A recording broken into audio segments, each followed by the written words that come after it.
स्वागत है हमारे खास कार्यक्रम 2030 का भारत। 2030 के भारत में हम 3 मुद्दों पर बात करेंगे, गरीबी, भुखमरी और शिक्षा।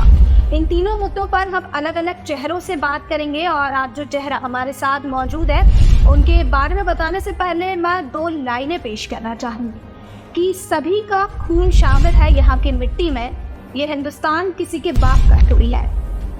ये शब्द है मरहूम जनाब राहत इंदौरी साहब के और उन्हीं के सुपुत्र सतलज राहत जी हमारे साथ इस वक्त मौजूद हैं। सर आपको बहुत बहुत शुक्रिया, थैंक यू वेरी मच। तो इनसे हम चर्चा शुरू करते हैं। तो एक बार फिर मैं आपका स्वागत करती हूँ हमारे इस खास शो 2030 के भारत में।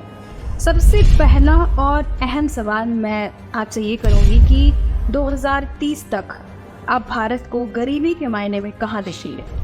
दरअसल देखिए, मैं जिस भारत को जानता था, जिस वक्त मैं अपब्रिंगिंग थी मेरी, जब बड़ा हो रहा था मैं, तो हम लोग तमाम नेता, अभिनेता, लेखक, पॉलिटिशियन, सिंगर, सब लोग मिलजुल के सारा भारत ये कहे देश में एक रहे या मिले सुर मेरा तुम्हारा या सुर बने हमारे जैसी बातें करते थे। एक माहौल था देश प्रेम का, देशभक्ति का, आपसी भाईचारे का, मोहब्बत का, हिंदू मुस्लिम सिख ईसाई आपस में सब भाई भाई, इस तरह की बातें हम लगातार सुनते थे।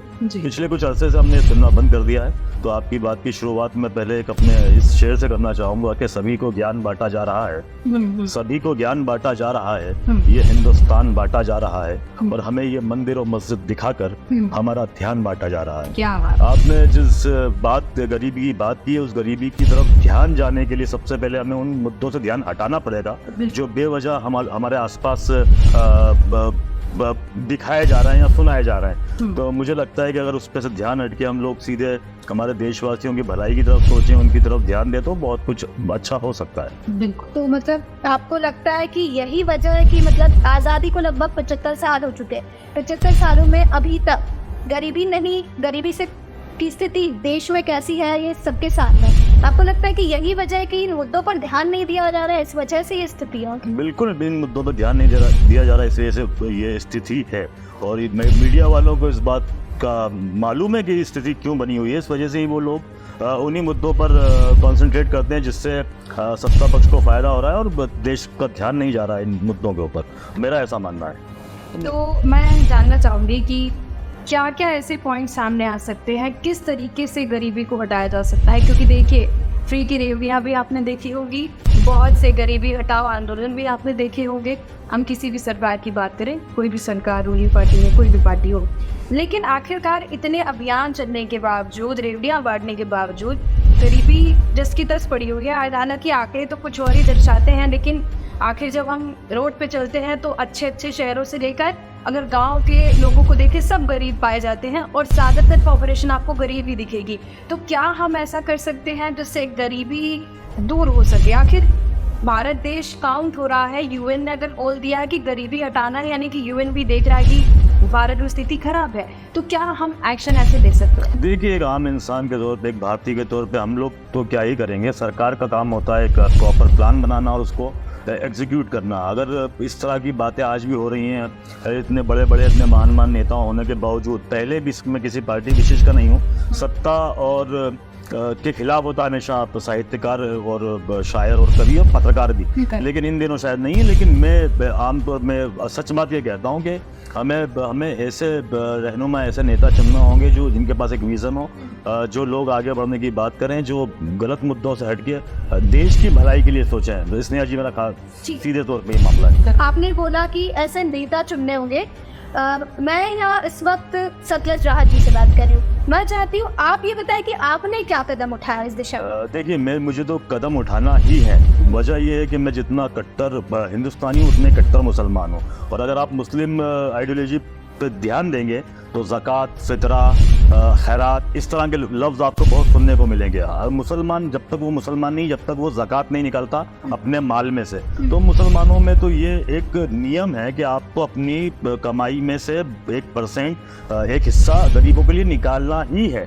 और ये जब नमाजें होती ईद की, उससे जस्ट पहले वाला काम हो जाता है। रमज़ान के महीने में लोग लगातार ज़कात देते हैं, तो मुस्लिम समुदाय तो लगातार ज़कात, फितरा, खैरात, इमदाद, इस तरह के लफ्ज़ आप सब सुनेंगे तो आपको समझना चाहिए कि ये गरीबों की मदद के लिए किए गए हैं। तो एज ए मुस्लिम और एज ए हिंदुस्तानी मैं लगातार इस चीज़ पे ध्यान देता हूँ कि मेरे आसपास वाले खुश हैं, मेरे शहर के लोग खुश हैं। और ये पूरा अमल देखिए, बहुत आपको मैं समझाता हूँ, आप उसको भी हिंदू हिसाब से भी आप समझेंगे कि आत्मा, परमात्मा और कर्म, ये 3 चीज़ें होती हैं, खुदा, बंदा और अमाल।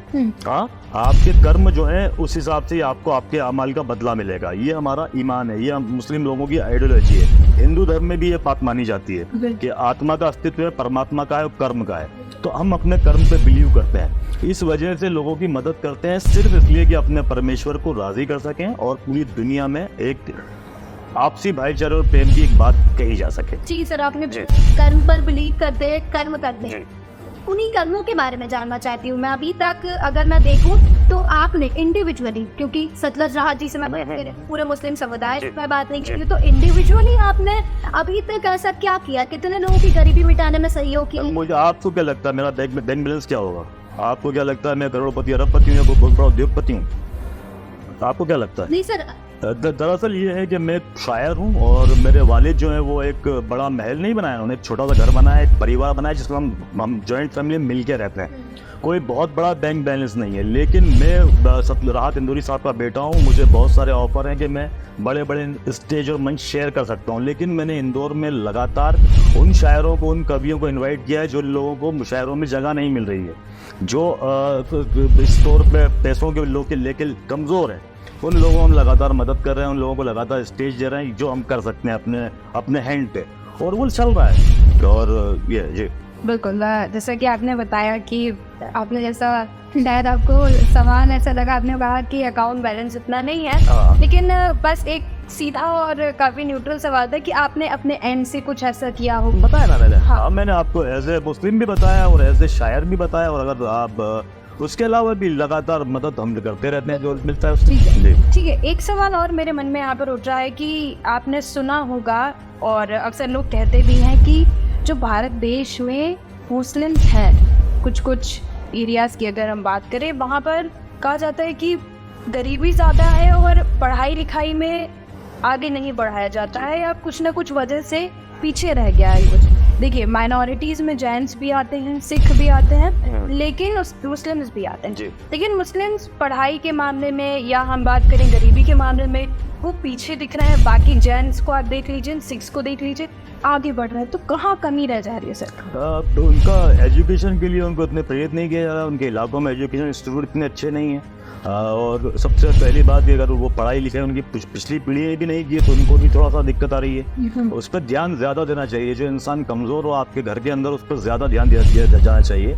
लेकिन यहाँ पर ऐसा नहीं हो रहा। आपको अगर लगता है कि हो रहा है तो वो अलग बात है। मुझे नहीं लगता कि मुसलमानों के लिए कुछ एजुकेशन को लेकर कुछ सीरियस हो सरकार या कोई।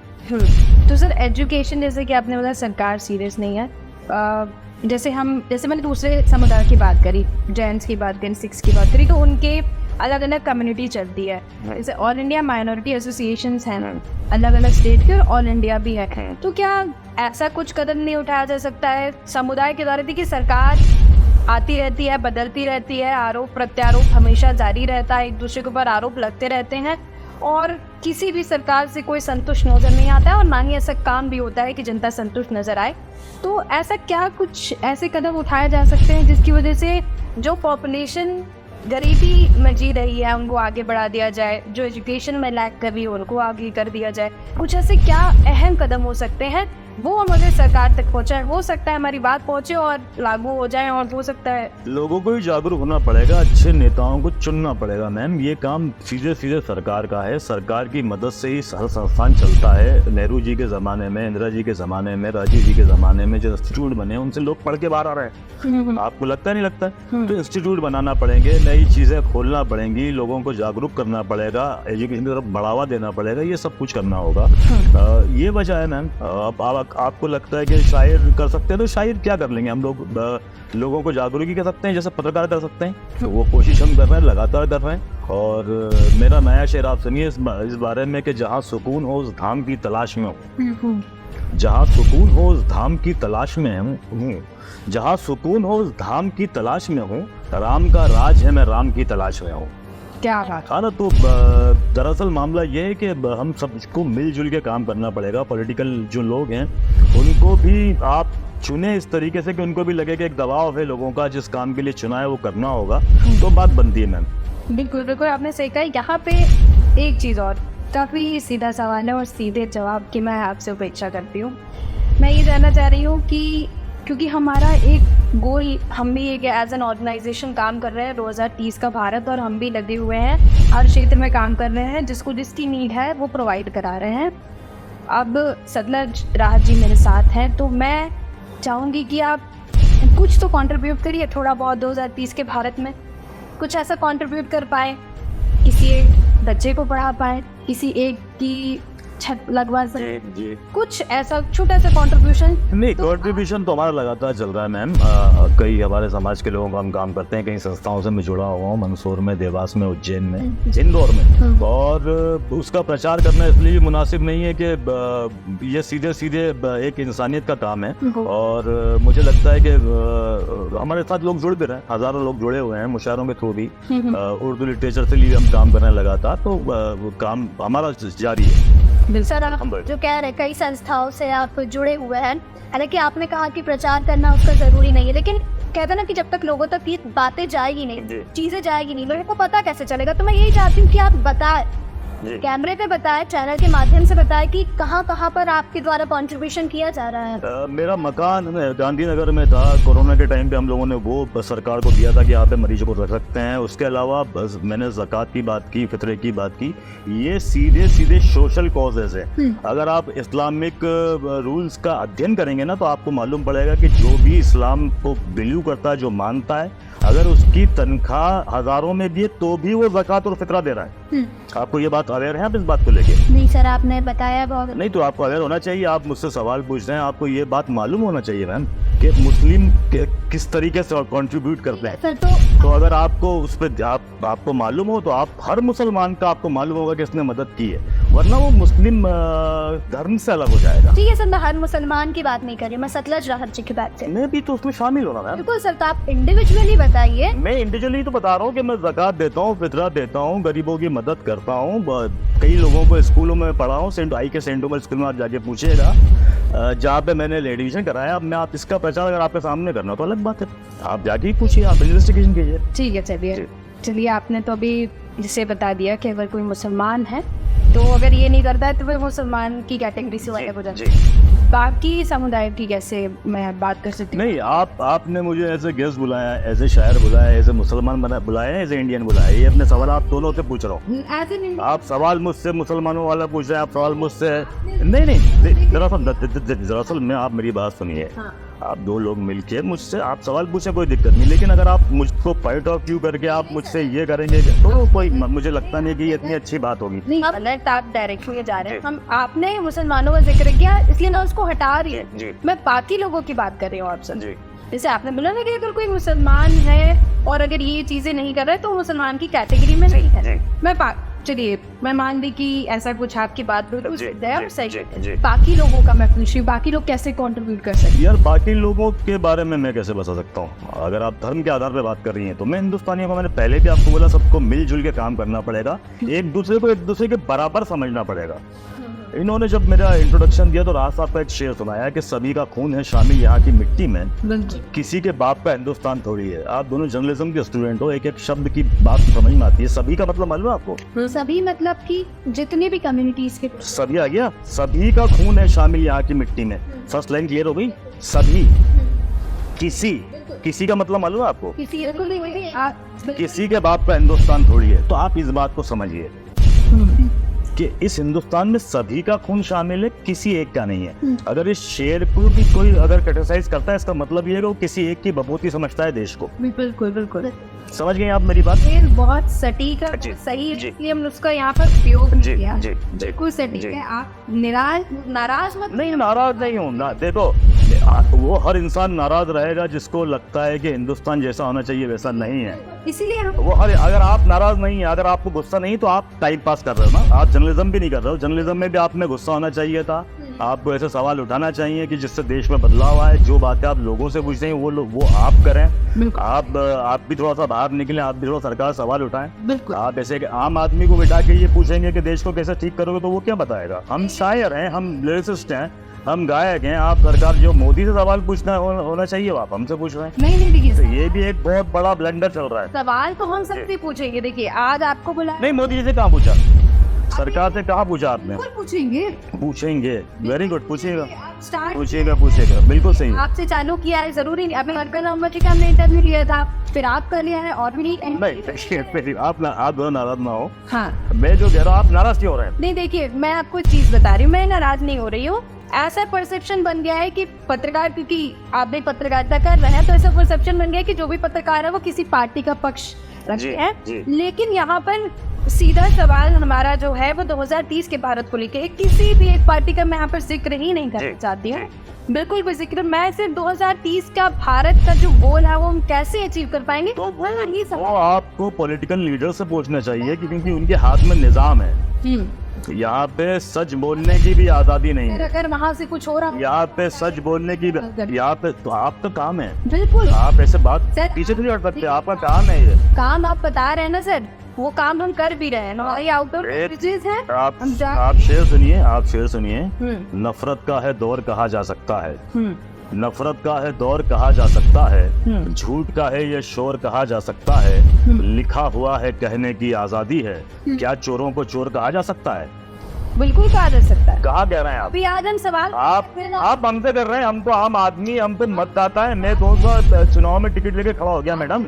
मैंने कहा यहाँ पे पॉलिटिकल पार्टी ज्वाइन कर लिया, मैं सियासत कर रहा हूँ। मैं एक आम शायर हूँ, एक शहरी हूँ, एक नागरिक हूँ। आपको सरकार को हमारी जो परेशानी है वो पूछना चाहिए। आपने कहा ना गरीबी के लिए क्या किया, आपने ये पूछा ना, हम खुद गरीब हैं, अपने लिए क्या करें बताएं आप?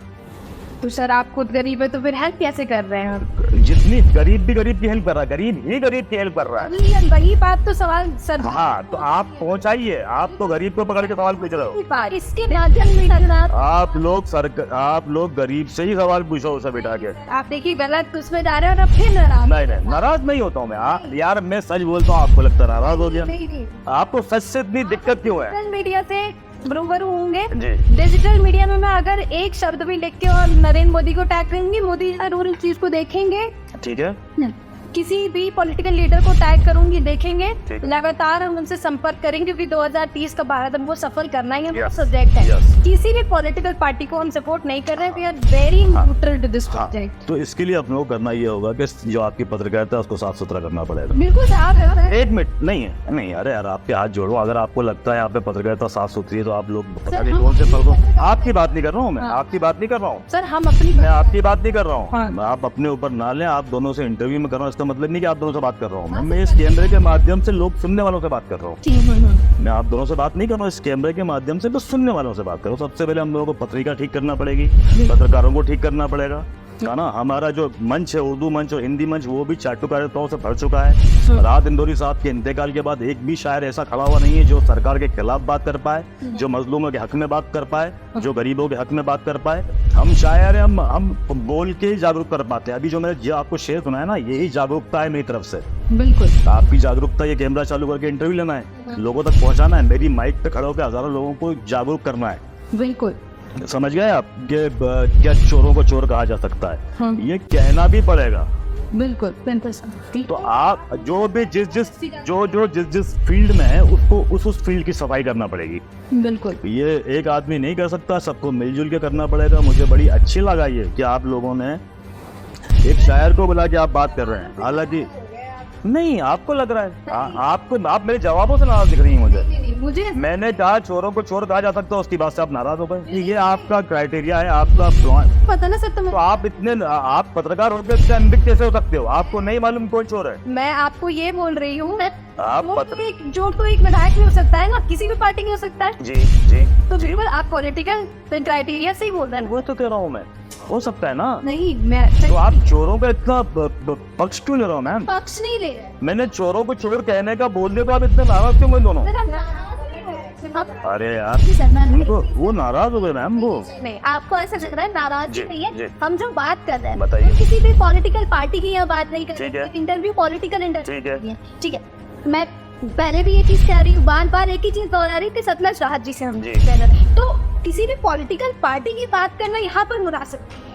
मैम आप सतलज राहत से बात करें तो सतलज राहत के बारे नहीं, देश के बारे में बात करना है। देश के बारे में जब बात होती है तो देश की अच्छाई और बुराइयों पे बात होती है। जो बुरी चीज होती है उसको सही करने के लिए जो बुराई के पीछे उसकी बात करना पड़ेगी ना, उसकी आप बताइए, उसकी बात करना पड़ेगी नहीं करना पड़ेगी? तो अगर मैं पॉलिटिकल लोगों पर निशाना लगाता हूँ तो ये पत्रकार क्यों नाराज हो रहा है? कौन नाराज हो रहा है सर? नहीं हो रहा है सर। आप इंटरव्यू जब आएगा ना पीछे करके देख लीजिएगा, मेरी नाराजगी बिल्कुल उस पर नहीं थी। मेरी सिर्फ ये थी कि अगर उन्होंने सवाल आपसे किया कि आप पर्टिकुलर क्या गरीबी के लिए कर रहे हैं तो आप थोड़े से एग्रेसिव नजर आए। नहीं, मैंने बताया आपको, मैं शुरू से बता रहा हूँ आपको हाँ। कि भाई हमारे इसमें ऐसा होता है, हमारे इसमें ऐसा होता है, हमारा ऐसा है, ये मैं शुरू बता रहा हूँ। मैंने अपना उनको बताया भी बैकग्राउंड कि भाई इतना करोड़पति अरबपति नहीं हूँ, कोई उद्योगपति नहीं हूँ, मैं अंबानी हूँ नहीं हूँ, मैं अडानी नहीं हूँ, मैं अक्षय बम नहीं हूँ, है ना। तो दरअसल मैं एक शायर हूँ और शायरों को शायर जागरूक अपनी शायरी से ही करता है, बिल्कुल बिल्कुल। है ना। शायर और गरीबी को आप इतना बुरा भी मत समझो आप दोनों मोहतरमा। गरीबी इतनी बुरी चीज नहीं जितनी आप समझ रही हैं। गरीब इंसान भी खुश रह सकता है हमें, लेकिन उसको रोटी कपड़ा और मकान का इंतजाम करवाना पड़ेगा। सरकार ऐसी चुनना पड़ेगी, सरकार का ध्यान उस तरफ दिलाना पड़ेगा ताकि। माफी रोकना चाहूंगी फिर आप सरकार पे आ गए। मैं वही चीज कहना चाह रही हूँ बार बार कि सरकार की बात नहीं कर रहे हम। आपने एक चीज कही थी कि हम लोगों को जागरूक करना जी, जी। तो मैं यही जानना चाहती हूँ कि हम लोग क्या कर सकते हैं। आप हम लोग अच्छी सरकार चुन सकते हैं जिसके पास एक विजन हो। आप इस बात को समझो, आप बिना सरकारी मदद के कोई अगर काम करेंगे तो हो सकता है आपको रोक भी दिया जाए। आप समझ रही मेरी बात? तो सरकार को भी आपको जागरूक करना पड़ेगा। आपने उसको चुना है, उसकी जिम्मेदारी है कि भैया आप समाज के लिए काम करो। यही जागरूकता हम मुशायरों से, कवि सम्मेलनों से, लेखन से फैला रहे हैं। तो अगर आप चाहते हैं कि ये हम करते रहें तो आप हमें अप्रिशिएट करें, ये वरना आप बोले भैया आप गलत कर रहे हैं तो हम लोग अपने तौर पे जागरूक करते रहेंगे। आप हमारा साथ मत दीजिए, आप हमारा टेलीकास्ट कीजिए। अब मैंने जो शेर सुना है वो आप डालिए उस पर। बिल्कुल होगा सर टेलीकास्ट। आप वो मुझे रिलीज होने के बाद मालूम पड़ेगा क्या हुआ क्या नहीं हुआ, लेकिन मैं तो एक सच्चे दिल से, खुले दिल से आप लोगों से बात कर रहा हूँ। जी बिल्कुल बिल्कुल। ठीक है, चलिए बहुत सी बातें हो गई, कुछ खट्टी कुछ मीठी। नहीं, खट्टी और मीठी नहीं। देखो तुम दोनों, आप दोनों जर्नलिज्म के स्टूडेंट हैं और आप लोग हमारे भविष्य हैं। बिल्कुल। मैं बिल्कुल भी आप लोगों से कोई बटर और उसकी बात नहीं करके, बिल्कुल सीधी सच्ची आपको मैंने बात बताई कि भाई देश का हाल मुझे ये लगता है कि पहले सब लोग मिलके मिले सुर मिला तुम्हारा तो सुर बने हमारा की बात करते थे। आज आपने कितने साल पहले सुना था हिंदू मुस्लिम सिख ईसाई आपस में सब भाई भाई? आप दोनों बताओ। बचपन से पढ़ रही हूँ मैं तो। अब कब सुना आखिरी बार? आज सुना मेरे मुंह से? मुझसे पहले कब सुना था? 10 साल से आपने नहीं सुना है। ये आपने सुना है? आप स्कूल टाइम तक जब तक थी तब तक सुनते हैं। हाँ, उसके बाद नहीं सुना ना आपने? क्यों नहीं सुना? बिल्कुल, दौर जो है वो ऐसे ही बदलता हुआ दिख रहा है। माहौल दौर बदल नहीं रहा है, दौर खराब हो रहा है, दौर बिगड़ रहा है। बिल्कुल ठीक है। अगर आप समझ रहे हैं दौर बदल रहा है तो ये आप गलत समझ रहे हैं। दौर खराब हो रहा है, ठीक है। उसे ठीक करना पड़ेगा। बिल्कुल ठीक करना पड़ेगा। एक एक नागरिक भारत देश है, सबका कंट्रीब्यूशन इसमें चाहिए होगा, क्योंकि मेंटल और फिजिकल दोनों कंट्रीब्यूशन चाहिए। जब तक मानसिकता नहीं बदलेगी तब तक कोई विकास या डेवलपमेंट या 2020 का भारत सोच रहे हो वो नहीं बन पाएगा। एक मैं आखिरी सवाल से इस चर्चा को मैं उससे पहले मुझे आपको एक बात कहना है कि सबसे पहले मोहब्बत बढ़ाना होगी।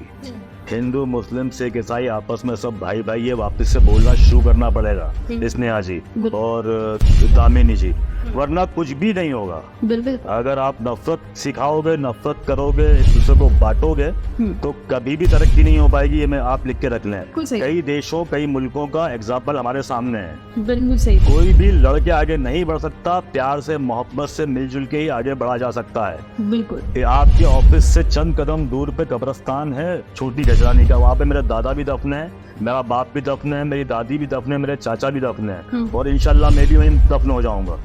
ये ज़मीन मेरी है, हिंदू मेरा भाई है, सिख और ईसाई भी मेरे भाई हैं, और यही मैं सीखता हुआ हूँ, इस हिंदुस्तान को मैं पहचानता हूँ। अगर आप कोई आके इस हिंदुस्तान में बदलाव करना चाहेगा या इसकी परिभाषा बदलना चाहेगा तो मैं उसका विरोध करूंगा, चाहे इसके लिए मुझे कोई भी कीमत चुकाना पड़े। बिल्कुल ठीक है, ये मेरा क्लियर कट मामला है जी। जो एक शायर का, एक पत्रकार का, हर पत्रकार हर शायर के अंदर होना चाहिए। शायर पत्रकार के साथ साथ हर हिंदुस्तानी में होना चाहिए, हर इंसान में होना चाहिए। बिल्कुल जी। यहाँ पर आपने जो बात कही कि सबका कंट्रीब्यूशन, जैसे आपने बताया ना कि मोहब्बत करनी होगी एक दूसरे से, तो वो कैसे आएगी? क्योंकि बहुत मुश्किल हो गया। जैसे आपने कहा कि दौर खराब हो रहा है, वास्तव में उस बात को मानना पड़ेगा कि दौर खराब हो रहा है और कहीं ना कहीं उसकी वजह से रुकावट आ रही है। कैसे हम इनिशिएट कर पाएंगे, कैसे मोहब्बत ला पाएंगे आपस में? देखिए, आप जो हिंदुस्तान देख रहे हैं वो टेलीविजन पे देख रहे हैं, जो न्यूज चैनल पे आप हिंदुस्तान देख रहे हैं वो हिंदुस्तान है नहीं। हिंदुस्तान की गलियां हैं, गाँव के बेले पनघट देखो, शहर में हिंदुस्तान नहीं है। हिंदुस्तान की जो खमीर है, हिंदुस्तान की जो फितरत है, जो हिंदुस्तान की खासियत है ना, वो मोहब्बत ही है। नफरत करने वाले को हिंदुस्तान की जनता, हिंदुस्तान के लोग ज्यादा दिन तक बर्दाश्त नहीं करते हैं। कुछ वक्त तक वो माहौल में आता है, लेकिन वो सब कुछ हटता है। तो आप मायूस ना हो, आप दोनों, ये भी मैं आपसे कहूंगा कि आप प्लीज मायूस भी ना हो, इतना घबराए भी नहीं।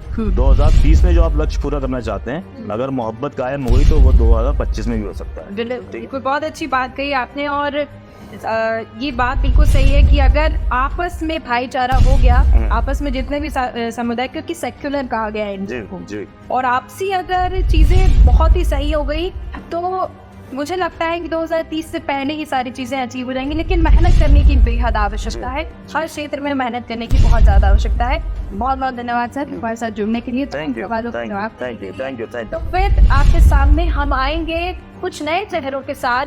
सीधे हमारे सवाल होंगे, कैसा होगा 2030 का भारत? तब तक के लिए नमस्कार।